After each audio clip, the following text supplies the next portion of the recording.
Today's tip of the day, I want to cover the inverted row. Now, I'm actually going to do a series of daily tips on the inverted row to keep these videos short because there's just really too much to cover. But for the first video, I just want to talk about the basics of the inverted row. Now, to do an inverted row, you're going to position a bar, and a Smith machine makes a great piece of equipment to use because it's easy to adjust the height of the bar just by lifting it up and twisting the bar. And you can do this also in a power rack. It just is a little more cumbersome to set up a power rack.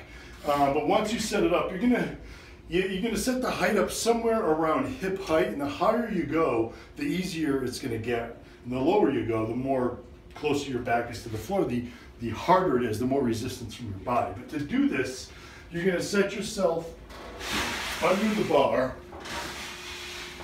basically in an upside down push-up position, holding onto the bar. Body is straight, and you're just simply going to row your lower chest up to the bar, or chest to the bar.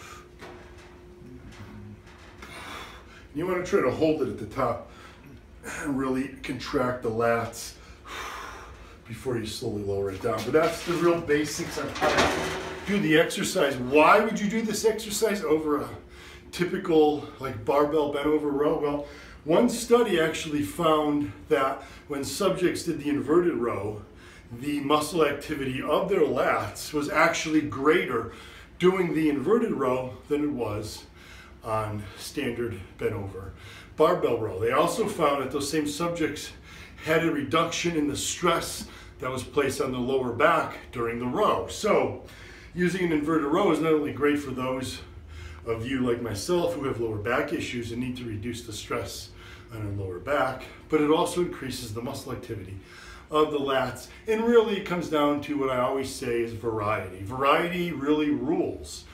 You have your barbell rows, bent over barbell rows. You can do barbell bent over rows in a Smith machine. You can do dumbbell rows. You can do seated cable rows. Well, now you have another variety of rows. You can do the inverted row, and the research supports its effectiveness and its ability to reduce the stress on your lower back.